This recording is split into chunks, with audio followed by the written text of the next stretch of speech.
Nunca ningún goberno investiu tanto na nosa provincia como o goberno actual, que está facendo o que os gobernos do Partido Popular paralizaron ou simplemente deixaron nun caixón, como por exemplo a circunvalación do Barco de Valdeorras ou a variante norte en Ourense, das que falaremos máis adiante.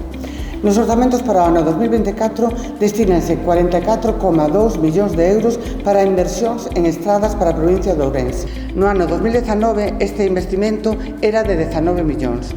O incremento desta partida foi constante ao longo de todos os anos do goberno de Pedro Sánchez, excepto este ano, que é a mesma cantidade do ano pasado, porque se prorrogaron os orzamentos xerais do Estado. O goberno de Pedro Sánchez ten licitado 149,6 millóns de euros nas estradas da nosa provincia.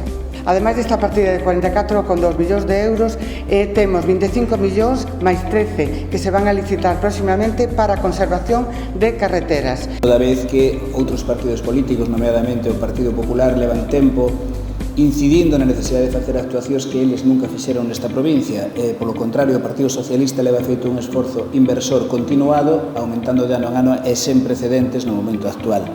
Hai que dicir, como moi ben dixo neste caso a deputada Marga Martín, que 44,2 millóns de euros é o destinado de modo crecente, pero xa no ano anterior do orzamento do Estado para a provincia de Ourense, e se non foi máis nesta última anualidade foi simplemente por un feito. O Partido Popular non aprobou os orzamentos e non permitiu incrementar esta partida inicial.